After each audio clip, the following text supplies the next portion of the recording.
So listen, I sent you that thing to kind of spur your memory and recollections, and we've had. Oh, it brought back great memories. Oh, that's awesome. So Through it was because it was just such a good time. I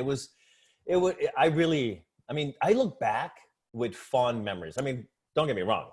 There were moments when you want to pull your hair out. There were moments when everything wasn't working. There were moments when things we wanted to pass didn't pass, when they wouldn't hear us at the commissions. But I remember, I don't remember exactly when this particular either reading of an ordinance or something, but it was at Miami-Dade County. And we were all like ready to go. And it was on like a Tuesday morning. And we woke up early because we had to get there early to get the seats. And we all had t-shirts made.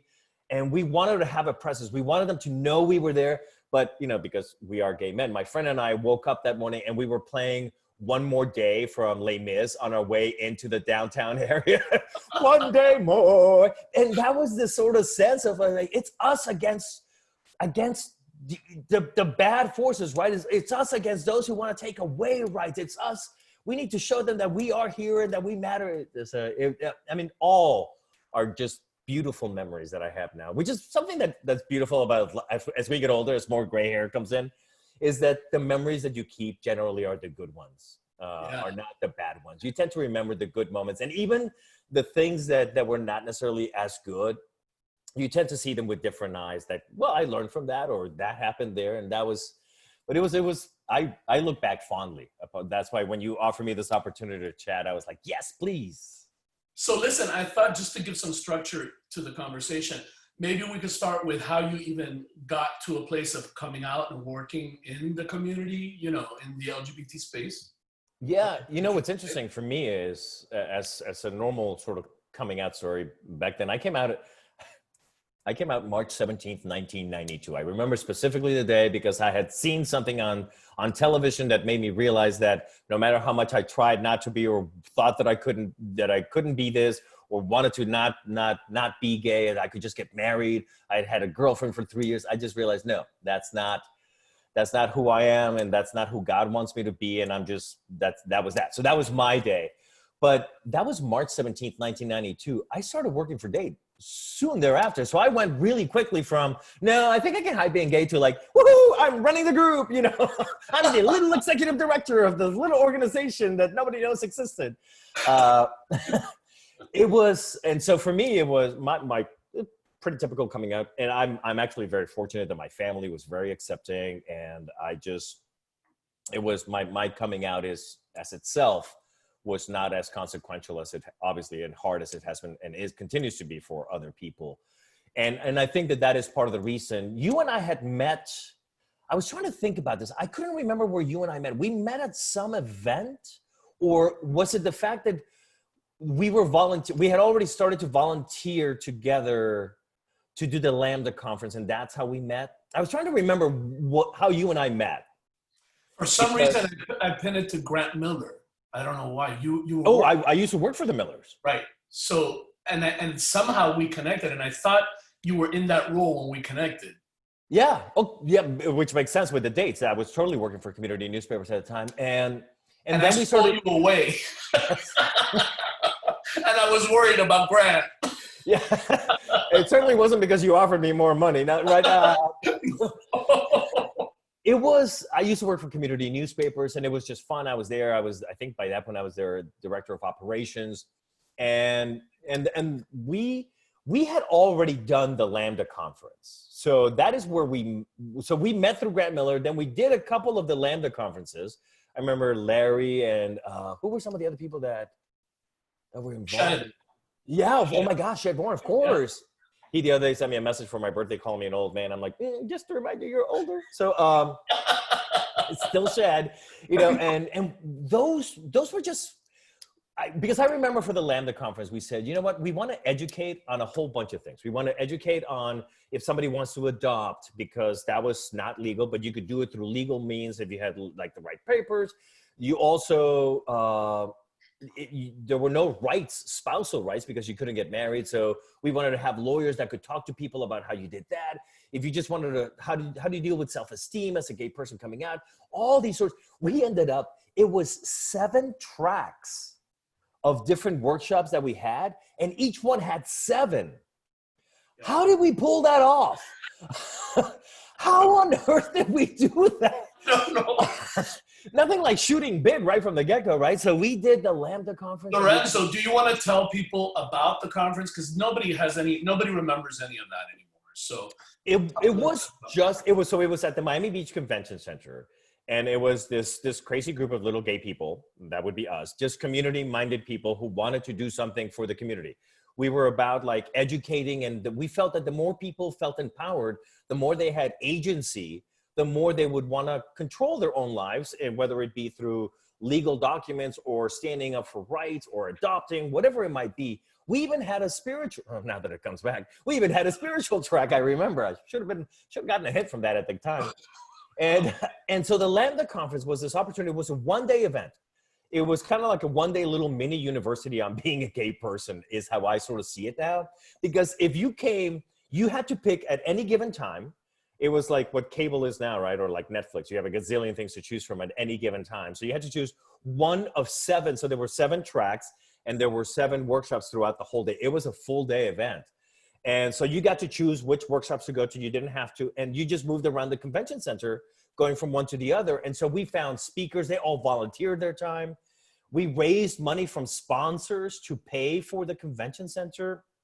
I think we charged like $5 to get in. It wasn't a, but by was it the 3rd or 4th year, we were making like a profit. We were profiting and being able to help other, I think Save was around by then, and we were able to support it, or we were able to do other things because of the profit that was being made from the conference. But it was about, yeah, the last one I remembered was making $25,000 after all expenses. And it was because we were all volunteers, and for it being, and we had something like 1,000 or 1,200 people come. It was not a bad thing. But you also have to remember, back then we had the weekly news. Remember the newspaper, and they were a sponsor. We had ways of getting the message out to the gay community in a way that was doable, because we were a more sort of contained community. We kind of supported our gay businesses, and we kind of, now for better or worse, we're broader, but it's probably harder to get the message out. But I think that the people who went to it, the reason why we kept doing it was because the people who went to it really did benefit from it. I think they really got what we were hoping to achieve with it, which was that they felt empowered by the information that they had, that if you wanted to adopt, this is how you do it. If you wanted to, whatever it was that you wanted to do. And we had suggestions. And that's why the first year we did not have 49 tracks. We had something like 20 or something like that. Well, it was also healthcare for women, healthcare for men, healthcare, you know. And certainly there were, Joan Schaefer, there were people on the committee. We had women on the committee. We always sought to look at and to make sure that we wanted to if you were a part of the community and there was something that you couldn't get information about elsewhere, we wanted to find an expert who could come in and speak about it. And we always try to find a good keynote speaker. We had someone from the White House one time, didn't we? Or like the person. Yeah, that was, again, I know we had Cristina Saralegui. Yes, the Latina Oprah was there with. She called me a chupacabra. How can I forget? For crying out loud, in her keynote address, she's calling me a chupacabra. The man-eating goat, I think it was. Whatever, you know. I've been called worse by better people. And Greg Louganis. Yes, he was there one year when people still. I don't know that many people would know who Greg Louganis is nowadays, but. These are all steps that got us to where we are today. You know, I think it would be looking at history incorrectly if we all just think that in July of 2016, 2015, the Supreme Court just reached a decision about gay marriage and just decided at that moment that everything was going to be, no, that's not how it happened. It happened because there were a lot of people who in a lot of places did a lot of work and sweat and tears and blood to make it happen. So, and we did the conference for a few years, and then you came in and said, hey, so this organization Save that you've done some work for in the conference, we're going to go ahead and we're going to hire an executive director, and we want to, because you have to remember what happened, right? So there had been a constitutional amendment that would have prohibited any municipality, any city in Florida from passing an HRO, a human rights ordinance. And it was by a technicality thrown out of the Supreme Court in Florida why that was not on the ballot. And several of you had the foresight, you know, to be like, they're going to come back. This isn't done. This was not the people of the state of Florida saying no to them. This was the Supreme Court, which probably only maybe pissed them off a little bit more. So they're going to come back with a vengeance, and they're going to come back after our rights, and they won't be happy. And so you came and you're like, hey, so what do you think about it? And so I did. And thus began for me, it was, it was like university of life. You know, it was one of those moments where you look back and everything that we did was scrappy. Everything. We were the MacGyvers of the gay community. We're like, we need to do this. We're like, okay, get me a piece of gum and get me a Q-tip and a paperclip. We'll make it happen. We'll get to the moon with this alone. It's like, okay, we'll figure it out. And it didn't always work out. But so we decided, and this was important, right? For us, we always knew because, and I remember you specifically saying this, like, Lorenzo, two things we need to know. One is we wouldn't have to do any of this work if everyone would just come out, because people would know someone who's gay, and thus they wouldn't be afraid of someone who's gay. And as such, it would just be an easier thing for people. They wouldn't be afraid of the gay community. That makes sense. And two, you cannot legislate morality. If we keep going just one battle and then they come back and do another battle and they win, and we keep going back and we keep going back, then we're never actually going to be able to live together and work on other bigger issues like climate change. We weren't even talking about climate change back then, but we won't be able to deal with any of the other bigger issues of our community if we're always just battling each other for our own survival. So we need to really start to cross bridges. We need to be able so that people see us as members of the community. And that's when we decided this, you know, traffic in Miami has always been a problem. So we said, was this Joe's idea to do the bus campaign, or somehow we decided, let's do a bus campaign. And I remember the ads. There were, and people could sponsor an ad. It was $50 to have a placard on the side of a bus for a month. And we just went out and started like, for $50 we can put it. And and it was the little sort of people from the bathroom signs, right? The little man and the little woman with the dress. And it was, if your son were gay, would your love be less? Simple question being asked out there in English and Spanish. And we had several like that. And oh man, remember? You and I went to the bus depot to look at the first one. They told us they're coming out tomorrow. We're like, oh, we got in your car. It was your white Jeep. And I remember us going to the bus depot to look for a stupid bus that would have our bag. And we did find one. There it is. We were so proud. If we had like phones with actual cameras, we would have taken a selfie at the moment. But there was no Facebook. There was no selfies. I didn't think we had flip phones at the time. We had like little. Yeah. It was Roger Huckleberry who designed it. Yes. Joe Pers helped with it, and it was a guy in the county. There was a friend who came to me and said, "Hey, this might be an opportunity for you guys." So it was actually a straight Cuban guy in the county who said, you know, this is a great way to try to get this stuff out. And that's how everything started. And Joe, and think about it.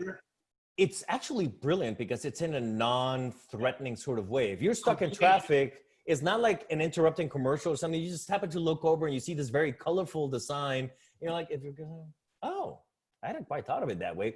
And so there was not like this, like in your faces about it. That's such an important point, because one of the things Joe did was we did these focus groups and we had people talk about what would work and what didn't work. And we realized that trying to go against people, like to juxtapose an opinion against them, we weren't going to get anywhere. So instead, what we wanted to do was promote dialogue and just ask open-ended questions. And that's actually what got us on air on a lot of Cuban and other Hispanic, as you remember, on a lot of kind of not welcoming radio stations. Oh, that's one way of putting it. And the New York Times, or I don't know if you remember, we were like on the cover of the New York Times with the bus campaign because it was the first Hispanic campaign in the nation. done like that on LGBT. Because everybody always assumed, right, that Hispanics will never go for it. And I think there was an initial sort of, the loud sort of mouths were loud, and they were the ones who were calling into Regalado show when we were on it and stuff like that. Although he himself was pretty open and positive about it. Yeah.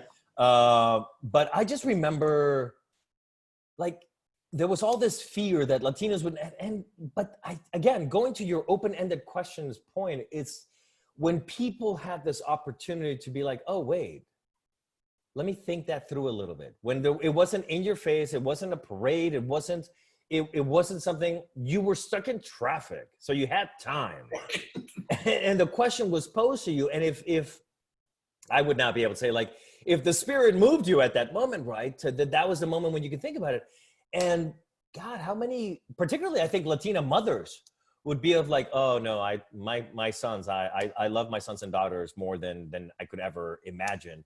Mm-hmm. Yeah, and we did that campaign. We also, we call it was a time we wanted to professionalize ourselves a little bit better. And we had our offices, we had our phone number, the save date phone number, which always had information.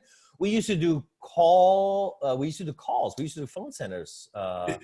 And we also, this was also, who was it that, it probably was you. And yeah, but there were other issues that weren't quote unquote gay issues. There were like other things that were coming up that SAVE was like, we need to take a stand on that.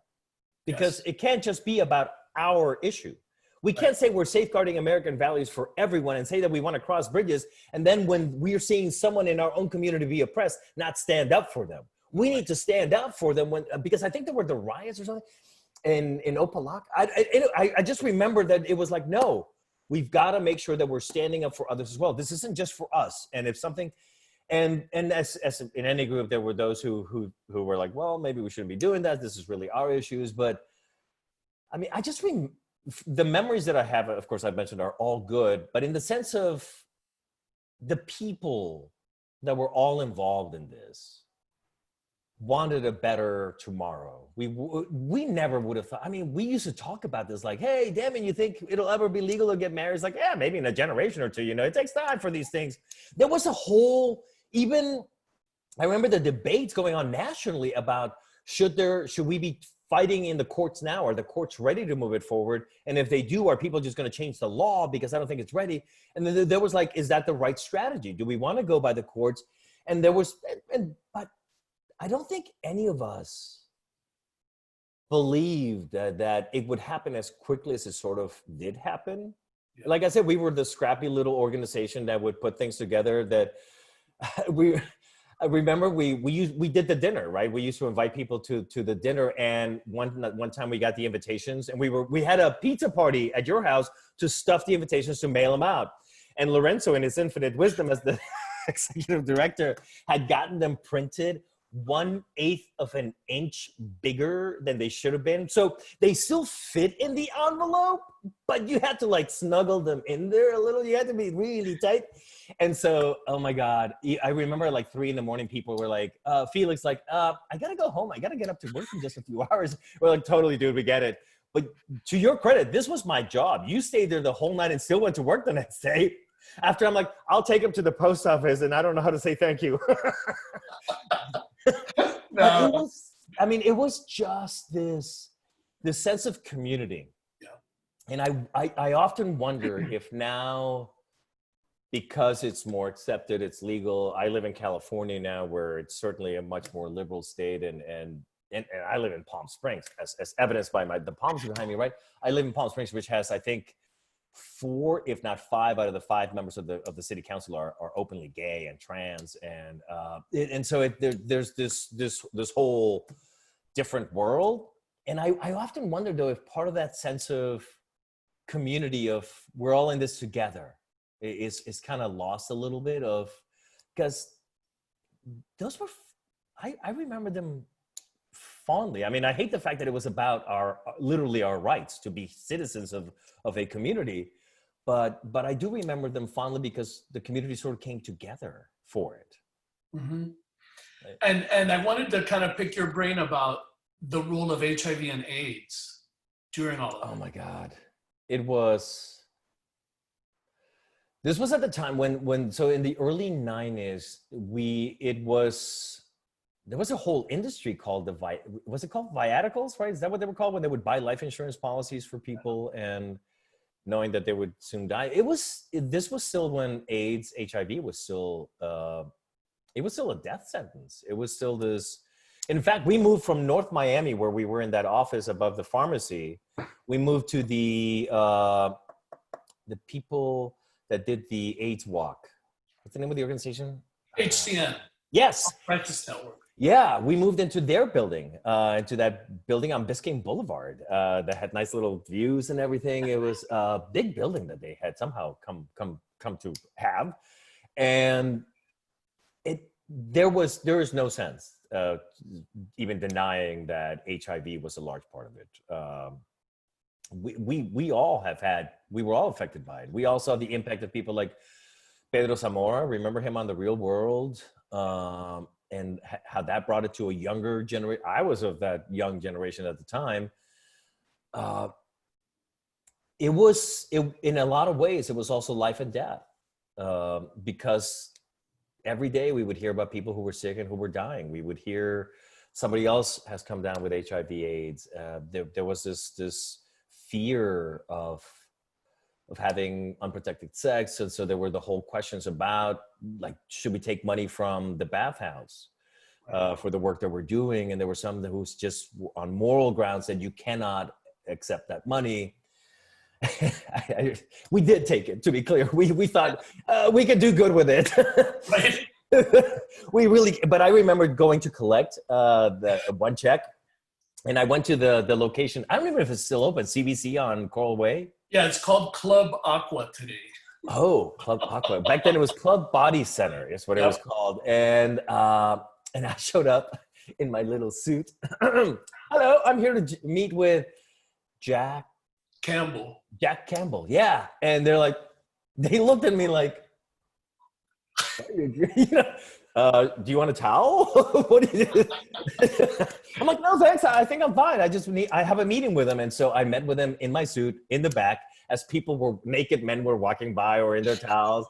And I was like, I think I misjudged how I should have dressed for this particular meeting. And don't get me wrong, there were also people who didn't think that members of the gay community who didn't think that the organization should still be around. And I heard from them. And I also, there were some. Why do you think they didn't think the organization should be around?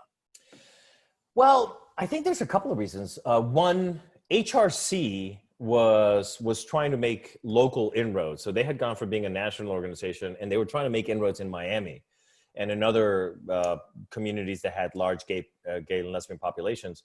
And so there was a belief that, well, they're more professional. They have a whole professional organization. They can do this better. This is what they do. But we also knew a couple of things. One is 2 years earlier, we had been caught off guard when this thing came on the ballot. And HRC from DC, as good as they may be, they weren't really fighting our battle for us in the way that we felt needed to be done, which is go door to door, meet with people, talk to people, work on political campaigns, do all this work that will allow us to be sort of self-sufficient as a community down here.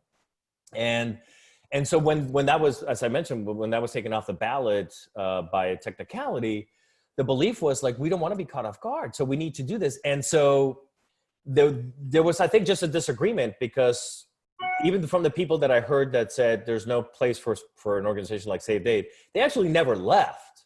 I think if anything, they may have split their contributions to both, but they still stayed around. And some of them I'm still friends with on Facebook, and we still chat. Again, it was just a different way of seeing the same result. It wasn't like, no, we must, kill Save Date. It wasn't about that. It was just like, could they do it better? We disagreed. And I tend to believe that we were correct in that, and that a local organization, especially in a place like Miami, you have to remember Miami is completely unique just by the sheer percentage of the population that's Hispanic. And then it's a true melting pot. It is one of the most diverse. When I worked for the Knight Foundation in Miami, I remember realizing that Miami is one of the most diverse places in the world, because more than 3/4 of the people who live there were not born there. So that just means that not only do you have a lot, who was it, 𝗟𝗡𝗧𝗘𝗧𝗓 or Dave Barry's like, it's not that people drive bad. This is just how they drove in their home country. They're just in Miami now, right? That was the whole thing. And so Miami will always be a unique place. So if you don't have a local sort of organization that knows the landscape, if anything comes up, this reminds me of the time, remember when something came up in Coral Gables? So the city commission in Coral Gables wanted to pass an ordinance. They were trying to, so the University of Miami is in Coral Gables, and they wanted to pass an ordinance that said you cannot have more than 2 people who are unrelated living in one place or something like that. There was a rule, but what they didn't realize was that that rule really spoke against, the unintended consequence of that was the gay couples who had kids or gay couples would not be able to, they would be breaking the law by living together in Coral Gables. And to their credit, the city of Coral Gables did not pass the rule once we went there, but that's the type of thing that us being on the ground locally, knowing what's happening, knowing what their intent was, right? The city of Coral Gables wasn't out to try to, must discriminate against gay people. They were trying to fix the problem of party houses that students at UM were having. And when we showed up and pointed out to them the unintended consequence, it succeeded. They were like, you're absolutely right. We need to be more specific about what we're doing here. And right, and it also made it flexible to be able to do like a Save Coral Gables campaign and make something happen, relatively quickly, whereas a national probably wouldn't have had any of those tools. And this is if the national had even gotten whiff of it, because think about how many municipalities there are. In the city of Miami alone, there's like 130 million, it seems like. There's like every other square is a new city. So if you just consider the fact that there's no way that a national organization, imagine the size that they would have to be to keep tabs of every local government everywhere, to know that there's an ordinance that the unintended consequence, because it's not set up as an HRO or it's not set up as an anti-gay ordinance, it's set up as an anti-party ordinance. How is that going to show up on anyone's radar in the national, right? It's only when someone lives locally that they're like, wait a moment, have you done the math on this? The way this works out over here. And we were able to really quickly, and because also they knew us, we were able to sign up to speak, and they recognized, oh, it's safe. We know these people. So when we spoke, they knew we were speaking on behalf of the local community, which I think gives a lot more credence to the work that we were doing. And that I think will always be important. And we did it. I remember one time I spoke in Opa-locka, I think, on behalf of another organization. It wasn't just gay rights that we were supporting. We were really standing up for anyone whose agency was sort of taken away in an unrealistic and sort of, especially the ones that were unintended consequences, right? For us to be able to show up there. But we did have the Human Rights Ordinance. You have to remember, Miami-Dade County was the first one in the US in 1977. And then Anita Bryant came in and said, save your children, which is, by the way, is back. I don't know if you know, but that is like, and things like, oh, that whole story is back. This is why it's important to know our history, right? Because oh, it's all about the kids again. Well, I guess it worked in the 70s. Might as well. God knows those people aren't children anymore. Lorenzo, do you recall any of the lobbying efforts at the county, or the lobbying days, and kind of like some of the work around that? Yeah, we used to. I think that was important. Absolutely, and that was modeled after HRC. Actually, there are federal campaigns. Because it goes back to the point earlier of, if people just know more gay people, then they won't be afraid of gay people, and they don't have to be afraid of the other that they don't know. And so what we wanted was every member of the commission to know that in their districts they had people who were gay, that you may not always see them, they may not come out and always be at your rallies, but they're there and they know what you're doing and they see you and they read you. And they may be quiet, but they're there. And we wanted to not be as quiet anymore. We wanted them to just know us as members of the community, as people who work at the post office, and people who work as teachers, as all these people who are just make it obvious why this was important, right? Because it's Can you say a little bit about what you did to make that happen structurally? Well, at first, this was all sort of the way that our system worked, right? We had to get more members. So we actually had a membership campaign, and we asked people to bring their friends into the, kind of like what the church does. We asked people to bring their friends into the organization, and the more people we could identify, then the more people that we could then know that we had access to. Then what we did is we reached out to the county Sorensen, I think, was the first one who made the effort for us, who made introductions to other of the commissioners. And what we tried to do is we would try to set up certain dates, and we would set up a meeting, and we would either do it in their district or we would go down to the government center in downtown to meet with them. And it was better when it was in. I remember on National Coming Out Day, us doing a program with Ruth Shack and Katie in the financial center. Yes, at the top of the building, on the 55th floor of the City Club. City Club. And then people getting on the Metro Mover, and we had those appointments made so that they would all day for National Coming Out Day, all the commissioners had people from their district coming in. I've forgotten about that. You're absolutely right. You're absolutely right. October 11th, right? Yes. National Coming Out Day. Yeah. God bless Ruth Shack also. My God. We had, I mean, the powerful, and I hate to put it this way, but the powerful women allies that we had in government. I mean, Ruth Shack was there in '77 fighting against Anita Bryant. She was standing up for us back then when I would have been 5 years old, right? We were like little babies, and she was standing up for us. And all the rest of her life, she stood up for us and was always like, this is what I loved about Ruth Shack when she was either in government or when she was at the foundation. You would go to her and you'd say, Ruth, we need your help for something. She's like, what do you need? Right. What do you need? This is important. We will make this happen. And she would introduce us as, oh, we can't get a meeting with this person. Let's see if we can call them together. She was always just such an ally. So was Katie Sorensen. I mean, we had some just incredible, because there were some other allies who I still call them allies because I don't think they would have voted against us as much, but they weren't as vocal. Some of them are still in politics today, so I'd rather not necessarily say their names as much, just because as long as they're not against us, I think coming out against us. But I just remember those meetings made a difference. They always make a difference because it's no longer this abstract thing of gay people. It's Damian Pardo, who could lose his job because it's still legal for him on Monday morning to go back, or the very next day on October 12th to go back to your office and your boss saying, where were you yesterday? I heard you were downtown. Yeah, you're fired. And that perfectly legal. And that's also part of the thing, right? They always were able to put it as, these are special rights for gay people. It's like, really? Special right to work? If I don't take that right, will you pay me to not work? Because I totally would do that, right? It's just, and it was always just changing the conversation and doing it in a way that was loving and that was, we were never, to be clear, we were never in your face type people. That was not, I still think it's not who Save Dade or Save at the time, then it became Save Dade, but who Save was. And by the way, that was the number, 751-SAVE. That is why that is a phone number for Save. It's still there. When we got the phone number, it was 751-SAVE.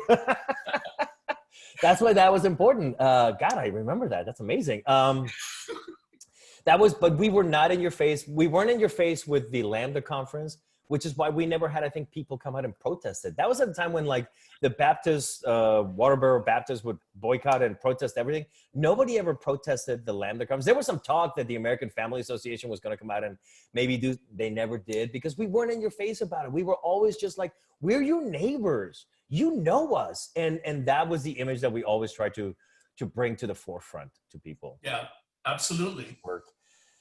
I'm trying to see some of the other names that you put on here.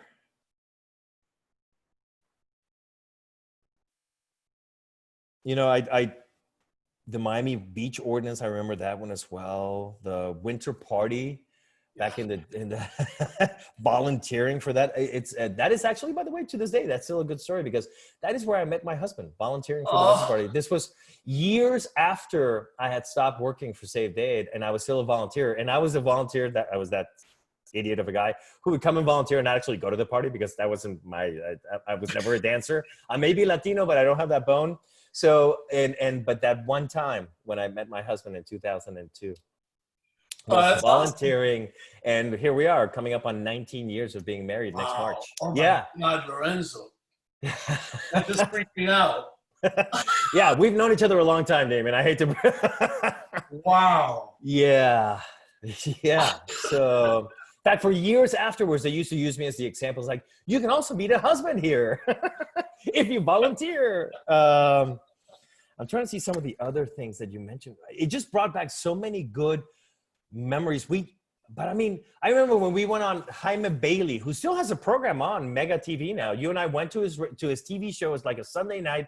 It was being done in Miami Beach.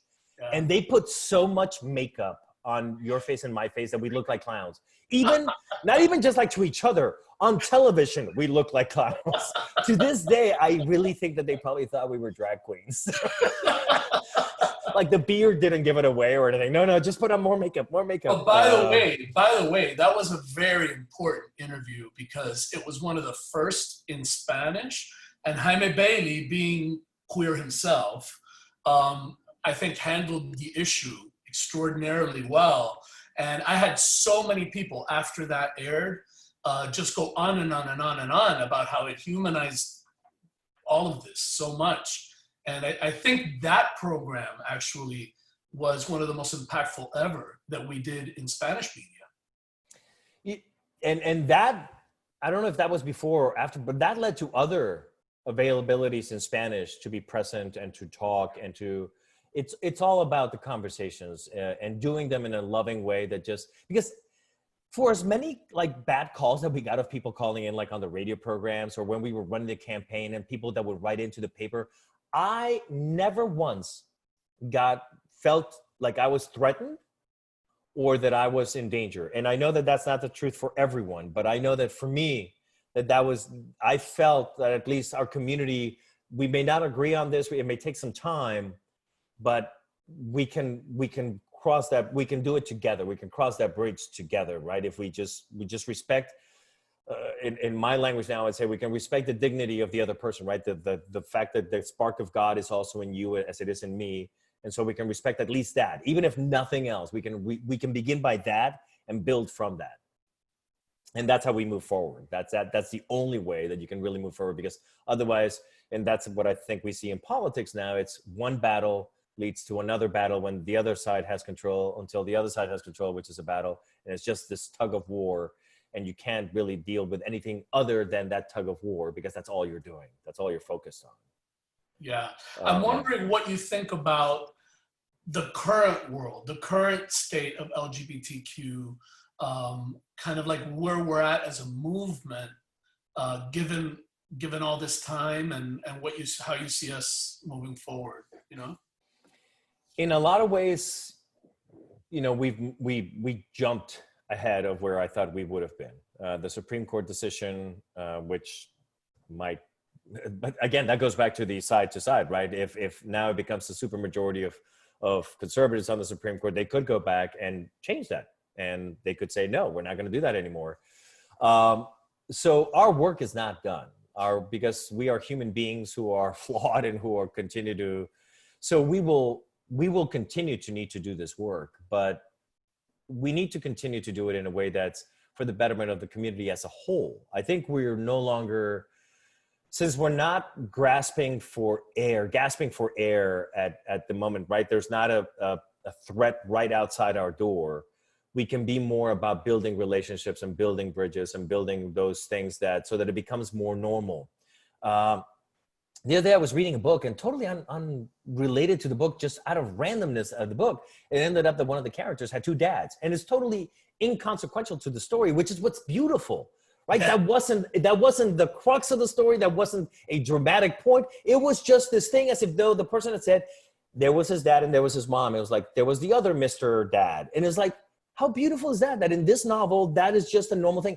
The more we can get to that, I think the more it just becomes a normal part of life. But we can't forget where we came from. We can't forget the fact that I would hate to see like young people forget, and I'm not going to use like they're standing on our shoulders or anything like that. It's not so much about that as it is forget our history.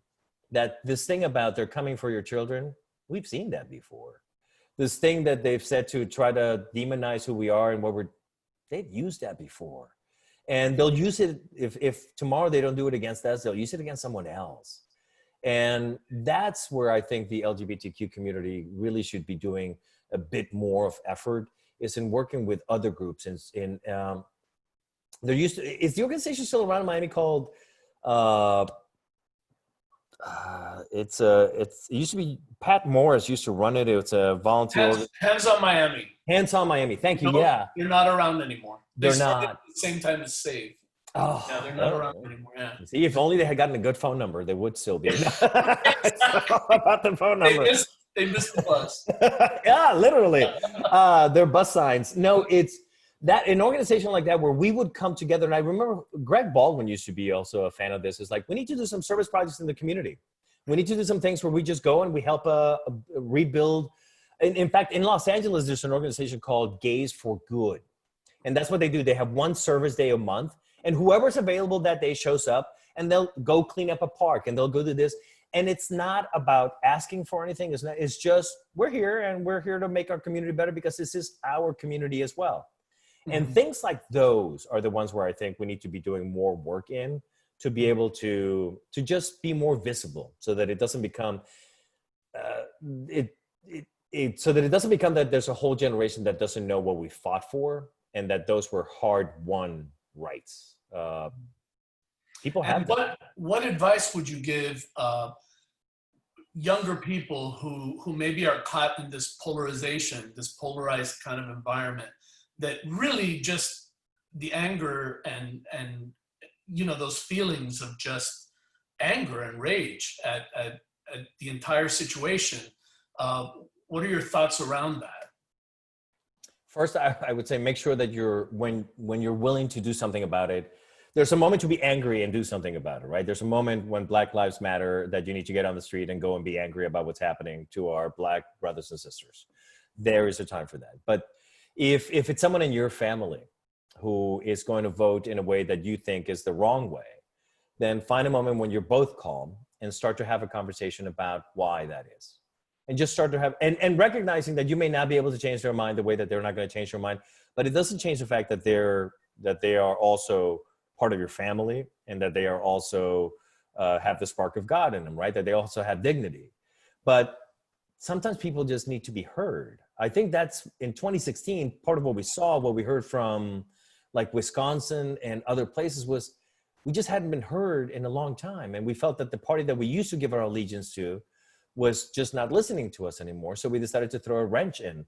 Turns out that the wrench didn't just do a little bit of damage. The wrench has really had consequential impact in could be in democracy as a whole. But we need to just listen to each other. And so that's what I would say. Even like go into a conversation thinking not, oh, I'm going to convince Damien to vote the right way, but rather I want to get to know why Damien thinks this way. And so I'm just going to really listen and try to, and ask questions that go deeper. It's like, just tell me why you think that. No, seriously, not like in an accusatory sort of way, not like, why are you doing that? But rather like, is that really why you feel like? Did something happen? Could you give me an example of that? I just really want to know, because maybe there's some wrongs going on that we all need to work on that we're not seeing because they're not our wrongs, right? We don't see them. I didn't cause them. It's again, going back to the Black Lives Matter. I don't consider myself a racist. I'm not out there certainly, beating on people. But now when it happens so often, you're like, there is a problem with the system. And so it behooves me now. And part of it is like, I wonder if I had just listened to our African-American brothers and sisters 20 years ago when they were telling us this. If we had listened deeper, we would have heard then what now I can see because of the video cameras on that police officers carry. And the fact that everybody's got a camera on their phone and can videotape it. This is not new. This has been happening. So go in, deeply listen. And then you'll sort of understand what the next steps are, but just listen to understand, not listen to know what you're going to say next. Not like, this is how I'm going to retort that point that you just said, but rather, I really want to understand why you're saying what you're saying, because you matter to me, so your opinion matters to me. And I think that's the only way that will break the cycle of one side wins or the other side wins, is if we start to understand each other. We all have hopes and dreams. We all want probably pretty much the same things. We all want to be able to have a job, take care of ourselves, save a little bit of money for retirement. Not all of us have to be incredibly wealthy but so we share a lot more in common. That's the beauty of it. So I'm going to share with you some things I remember. Uh-oh. Just to see if you remember. Do you? Peekaboo. Uh-oh. Do you remember 𝗍𝗓𝗪𝗔𝗓𝗔𝗪's fundraiser? And Greg Louganis in your car? Oh my God. I mean, it goes back to being scrappy, how we all were just trying to get things done. And Richard Standiford drawing the posters. And like you said, I mean, it was just people trying to come from every corner and just really trying to do some good. I remember I was driving Newt Gingrich's sister, correct? Sister, yes. Who used to work for UPS, and she was one of our speakers. And I was driving her around, and we're driving over a little lake, like a little river, like you do in Miami. And I'm like, oh, look, a manatee. She like, pull over. She had me like, pull over. I'm like, we're going to be late. Like, I need to see the manatee. I'm like, okay. So we got out of the car to go see the manatee. I tell you. I remember Barney Frank. Oh my God. He is such a good speaker. Yeah. Such a good speaker. Yeah. Those were some fun pictures. And remember our July 4th event, our Independence Day event? The one, you mean where the bathrooms kind of flooded the whole? No, the one in South Beach, the one in South Point Park. It was a really hot July 4th, and we were doing a picnic. We never did it again. No, remember there was an event, there was a party at the Legion Hall on Biscayne Boulevard. Oh, I kind of remember something.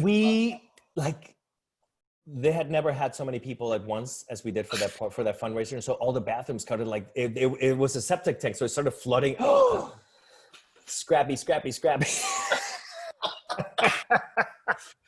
Lorenzo, I love what you said, everything, like every single word, of course, because I feel like I'm reliving it when I hear other people talk about it. And I love such important things that you brought out, especially the scrappiness, because I think a lot of times people feel like they can't do things. They're made to think that they can't do things. Like, oh, well, I'm not a corporation. I have no idea how to form a corporation. We don't know anything about anything. And half the times when people would talk to us, I would go in and see 𝗥𝗡𝗧𝗘𝗥𝗩𝗪 or something, and I'd say, oh, what about that? Of course you can. And I'd be like, what? I remember many times calling to find out stuff, and at the end of asking 22 questions about hey, so if I wanted to do this, how would I do it? And they would give me, and at the end it's like, wow, you really played dumb really well to get the information. I'm like, oh yeah, totally playing dumb. Yeah, exactly what I was doing. Yeah. And by the way, we're 3 months late with our application because we didn't know we had to turn it in. Yeah, that's how dumb we're playing. that continues to this day on grant applications, just so you know. That hasn't changed. But I hope one of the takeaways people get from this is how transformational the stuff we all did back then and choose to do today can still be, and how anyone can do it. It sounds intimidating, and yeah, you're gonna make mistakes, and one day you're gonna laugh about it, but if you don't do the work, nothing ever happens. Absolutely. And not only that, it's not only transformational and potentially transformational to the community, it's certainly transformational to the person. Yeah. Because it transformed my life. I mean, look at the laughs that I can have with someone that we haven't talked in, it's been years, and we're able to just sit here and laugh about these moments that we had because, I mean, how many times did we have to go drop mail off at the post office near the airport? How many times did we have to go do this? You have to, oh my God. There were times where you would just hand me the keys to your car. Go, Lorenzo, do it. Yeah. And part of it, part of that scrappiness, there is a certain joy in actually discovering a way when you think it's not possible. It's because how many times people are like, you'll never have, I think our first goal was 50 buses. And people were like, you'll never get 50 buses. We ended up with over 170 buses. Because they're people wanted to have those buses. They wanted to know that they were helping and putting them out there. You'll never keep save around. It's well, yes, we do. Yes, we will. Yes, we will, right? Yeah, it's still around today. Right? Again, because of the phone number. No, it's all people of good faith just wanting to do good. What's that old quote from Margaret Mead, right? Never underestimate the power of I'm totally paraphrasing and killing it, but I don't know a group of people. Never underestimate the power of a good group of people wanting to change the world that they want. Oh yeah. And that's what it was about. That man, and I bet you anything that the same way that we discovered that there was a need for a thing like the Lambda conference, that there's probably an unmet need in our community right now that somebody could step up and meet. Or when we would stand up for others or go door to door campaigning, canvassing. I mean, there were all these other things that they make our community better, more livable. And at the end of the day, we can go to sleep knowing, yeah, I did my part. Yep. And there's something about that, yep. You know, that needs to be valued. Well, thank you. Thank you for this, this awesome opportunity and for sharing all this with everyone, because we hope to be able to distribute this and keep this as part of a collection so that people can reflect on this time period and also try to take the lessons of what we learned and not lose them, because those were important lessons. Oh, and a lot of times I feel like I'm just watching the same reel repeat, you know, which is part of the motivation of doing this series. Because, you know, when you see the same things happening over and over, you realize, wow, we're not really progressing the way we should be. You know, we get from 1, 2, 3, 4, 5, and then we're back to 2. And then we'll go 2, 3, 4, 5, and then back to 3. And then 3, 3, 4, yeah. You know? And so if I'm hoping that this whole collection of the people that really were there, really did the hard work, really were on the inside, can help others who have the will, you know, who are positioned to make a difference or want to have tools, you know, and at least have people they can reach out to and also have some lessons. And hopefully, even if all they can get from this is the fact that if you put your mind to it, you can do it. You can change your community. You can make it better. And it'll be hard. It'll be long. So not to get a little bit preachy here at the end, but just to sort of mention that in scripture, we're told that Jesus was like sending people out 2 by 2. And I'm now old enough that I can recognize, almost at 50, that it wasn't because he felt that they would do better or more work as 2 by 2. I think it was more because he knew it was going to be a long, long road, and that it's always easier when you have someone with you. It's always nicer when you have someone standing by your side. Think about it if you're with a friend and you're lost somewhere, how you feel, versus if you're somewhere and you're lost by yourself. You're still just as lost. But when you're with a friend, it's more like an adventure. It's like, yes, we're going to do this together. And you put on the song from Les Mis and you go out there and you change the world, right? Whereas when you're by yourself, you're like, oh my God, what's going to happen here? So that's why just find a group of people who are like you, who want to make your community better, and just go out and do it. And there are needs. There will always be needs. And I don't mean just like from our community, from the LGBTQ community, but certainly like there's a lot of work that can still be done with the Haitian American community, and certainly working back in Haiti, where people are still being killed for being gay. And you begin by building relationships here that can carry over there. So there's still a lot of work that can be done. Absolutely. And really just thank you, because obviously, you know, I think it's funny when we say, well, you were paid, you know, but really there's no amount of money that could compensate, you know, you or so many other people that, you know, that do this line of work, really. So well, you're still doing it, dude. You're still like out there making Miami a better place. And it is because of people like you that Miami is what it is. And I mean that in the good sense, not like the bad sense of traffic and everything. Oh, and by the way, Lorenzo, all the people are still there. I mean, you know, Joan Schaefer is still active, Richard Gonzalez, our whole board. Pretty much our whole board, you know, most of them are still, certainly the officers, like the executive committee is still out there doing stuff. And that's really nice to see, because that's heartening. Yeah. It is, because obviously we get what you said a little while ago, that it is transformational, and we do it for ourselves too. Yeah. You know, because of the lessons and how much it transforms you.